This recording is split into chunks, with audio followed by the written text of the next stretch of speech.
We'll get started. I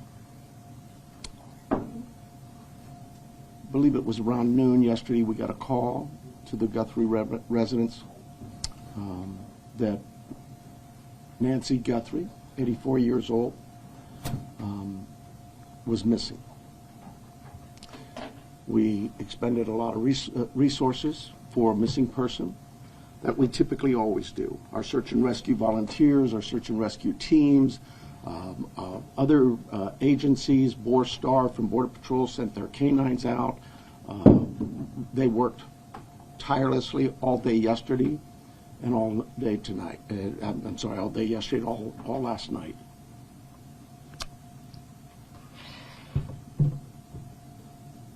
To no avail.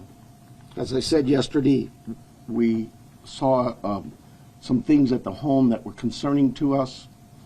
We believe now, after we processed that crime scene, that we do in fact have a crime scene, that we do in fact have a crime, and we're asking the community's help. This community has always stepped up to help us solve some pretty tough crimes. I'm looking for that again. This is a 84-year-old lady who suffers from some physical ailments, has some physical challenges, is in need of medication that if she doesn't have in 24 hours, it could be fatal. So we make a plea to anyone who knows anything about this, who has seen something, heard something, to contact us. Call 911. We don't need another bad tragic ending. We need some help. Our team is the best. I couldn't speak any higher. I think you know that. We have done some great work with our partners in the Valley. You know, this community, I have to give a lot of thanks to our law enforcement agencies all across this valley, whether it's the Tucson Police Department or some of the smaller agencies. They've all reached out. They've all offered to assist. The FBI, all of them. We work so close with them, and they are all plugged in. We'll continue to work closely with them.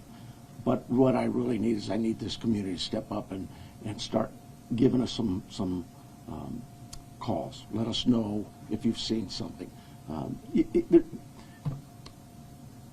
We are right now at a time, and I apologize, everybody tells me I talk too softly. We are at a time where, in this investigation, we're now moving forward where we need to depend on technology. You know, our license plate readers, our camera systems throughout the community, anything, everything. And we will download all that data we have from the home, from different pieces of technology we've gotten, and we will use that to our advantage.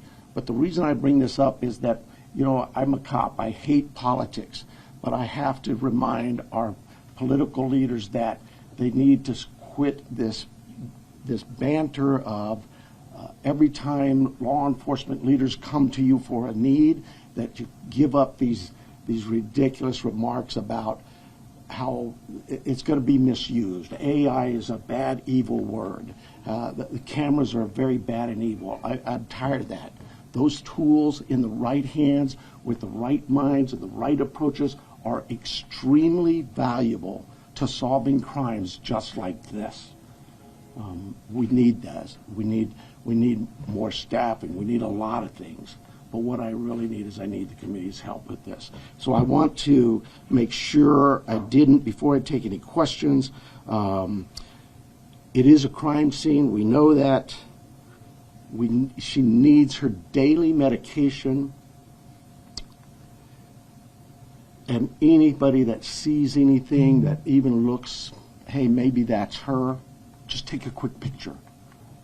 Take a video. Send it to us. The number is real easy here locally. It's 911. You can contact our 88 crime and remain anonymous. You can call me anybody. I am here to take any questions you may have. It will be a little limited. I apologize for that, but we do have a crime that we need to protect its integrity. I have here Sergeant David Stivers from our homicide team. He has been up all night, so bear with us if we are a little bit fuzzy in our answers and responses, but we're both here for any questions you may have. Let's start, please. Recognizing your limitations, but can you elaborate at all on what makes you believe it's a crime scene as opposed to someone who left home and just couldn't find out what that? Well, I think I told you, she is very limited in her mobility, right? We know she didn't just walk out of there. That we know. There are other things at the scene that indicate there was she did not leave on her own. We know that. If you don't have plate readers, is there a vehicle associated with this? When I told you we're now at the phase where we're looking at all the technology, all of that is being evaluated as we speak. Let me say this: we've not just thrown our search and rescue team out there. They are going to be doing some door-to-door with our criminal investigation team. It is not just our homicide unit. All of our criminal investigation detectives. I went out last night to the scene. There were probably 100 cars out there, all from the sheriff's department, all working this case. It takes a lot of manpower and a lot of energy. This team of mine worked throughout the night. They continue to work. David's had zero sleep, but he and his team are working as hard as they can.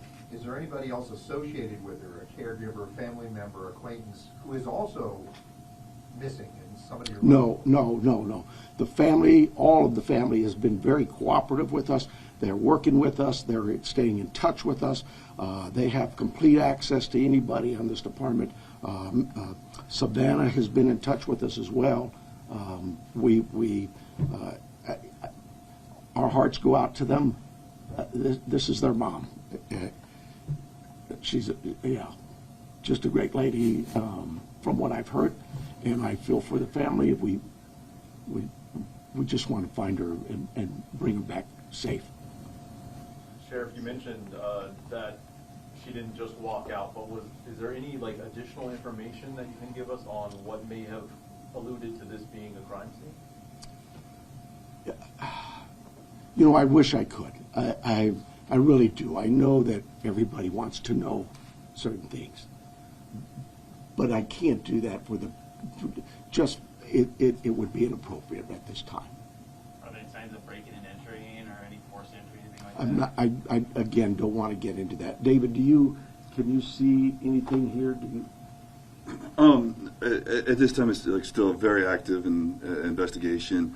There were circumstances on scene that we believe are suspicious in nature, I think is the best way to put it, but we can't really get into a whole lot of details with that. Do you believe that this was targeted, or they just happened to hit Savannah Guthrie's mom, or if this was just random? We don't know that. We look at all of that, but we just don't know that. Do they have cameras at the home? They do, and we're looking through some of that. Yeah. With this being an active crime scene, is there any threat to the general public? Trying to figure out my phone. Well, no, I don't think there's an active threat, but I hate to say that because, we're going to canvass that neighborhood, and maybe there's a prowler been seen around. There's a lot of work still to do. We don't have any indication that that the public is in danger. And what does that search look like today beyond what you've already told us about last night? So we have shut down our search and rescue mission, and we've sent them home to rest. They were out all night. Look, we put all our air assets into this, our drone systems, our aircraft, our helicopters, heat sensors, infrared, everything we've thrown at this. They're going to step aside. We'll call them out again if we need to do more searching. But right now, we don't see this as a search mission as much as we do a crime scene. Sheriff, can you tell us a little bit about that map? That is, and David probably can better answer it than I, But that is our search patterns, I believe. Is that correct? Yes. Yeah. So with all the assets that we deployed yesterday with the search and rescue teams, the map that's on the screen is basically tracks that were followed. Those are all, the colored lines are all ground tracks of different teams and different assets that were used on the ground, to include the canines, the volunteers, and our own search and rescue team. The circles are going to be representative, if not necessarily perfect, of our air circulation with both our helicopter and our fixed-wing aircraft at night, working with the night time cameras. So difficult to see where the house is. The house is basically pretty close to center in that, and then all of the searching that went on throughout the day with those folks out there on the ground. What this really helps with is our search teams, when they come back and reassess, maybe they've missed an area, we can look at it and say, hey, you know what, this area could use a little more coverage, and so they concentrate again. Our search and rescue team is top-notch. They're out every single day. If it's not a lost person, it's a hiker, it's somebody who's wandered away from a care home, whatever it may be. I want to stress to you, and it is really important, Miss Guthrie, Nancy Guthrie, is of great sound mind. This is not a dementia related. She is as sharp as a tack. The family wants everybody to know this isn't somebody who just wandered off. Her physical limits are based on just age, and we get old, and so it's more physical. But clearly, she is as sharp as a tack. Do you have her cell phone, and does that present any tracking potential? We're looking at that as we speak. But do you have it, or do you not? We do have it. Can you give us a little bit more of a timeline? Because you said she didn't leave on her own.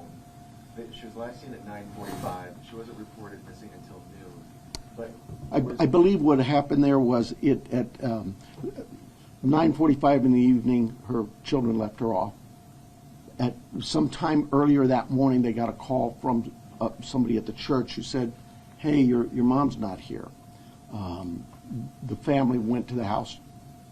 I'm thinking they spent some time looking for her themselves before they called us, so I'm guessing maybe they got there around 11. So they did some searching and realized we need some help, and they called 911. do you have any idea what time Nancy would have been taken from the home? There's a lot of things working there, and I just can't say that right now.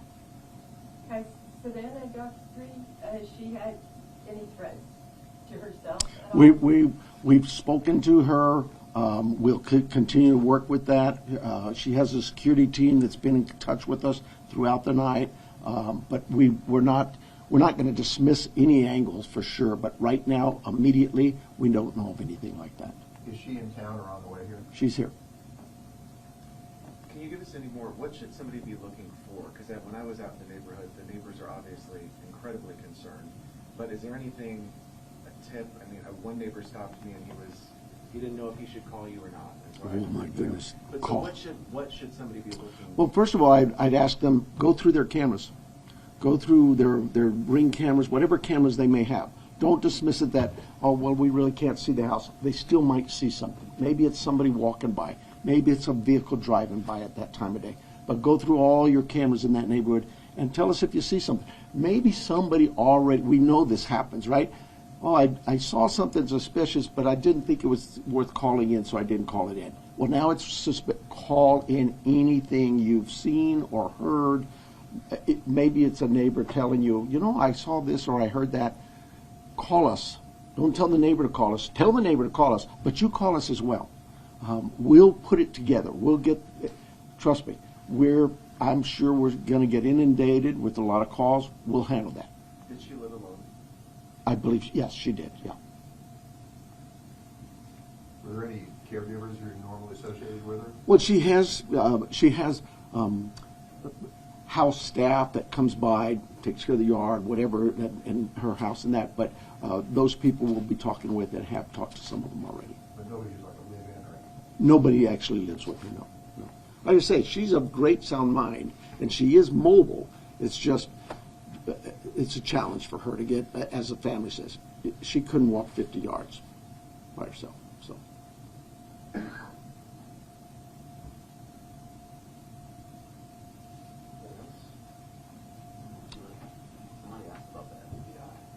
I'm sorry. Somebody asked about the FBI if they're involved. We, like I said, we work closely with all of our partners, whether they're FBI, ATF, ICE, whoever. We know that they have certain capabilities and certain resources, just as we have certain capabilities and resources. So yes, we'll continue to work with them, and they've offered assistance to us. We accept that assistance, and we offer assistance. But just last week, the FBI called us to handle a shooting that involved Border Patrol. You need to know that. That's just day-to-day routine work for the law enforcement in Pima County in Tucson. We work very closely with our partners. With the amount of time that's gone by, how wide do you cast in the net? Statewide, national? Well, yes, national for sure. I'm hoping the national media's picked up on this. We've gotten a lot of reports, but statewide as well, with Amber Alerts, things like that. All of those things we use. Every tool we have, we will use.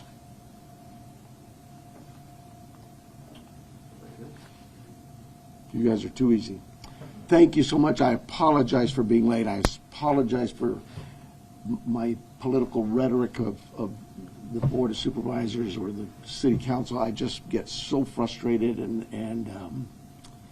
we just can't do this job without their support. We don't need political statements from the dais and mumbo jumbo. We need them to listen to their law enforcement leaders and really pay attention to the fact that we understand that there's a great potential for abuses in today's world with the technology that's available to us. But you have to, at some point in time, have some faith and trust in your leadership in the law enforcement community to know and understand that we too were elected here to provide a service to our community. I can't think of a community in this planet that wouldn't tell you, number one is public safety. Everybody just wants to be able to know that they can go outside and enjoy their community and come home and be safe at night in their rooms, asleep in bed. And this lady wasn't able to accomplish that. That's a sad statement. We need her back. We need to find her. And time is very critical. She is 84. She needs her meds. Her family needs her too. Thank you so much for being here. Does it have David say his first and last name and spelling? Oh, sure. My name is Sergeant David, common spelling D-A-V-I-D, Stivers, S-T-I-V as in Victor, E-R-S. So what's your title? Sergeant. Thank you, guys. And if we get more as things develop, we'll call you back.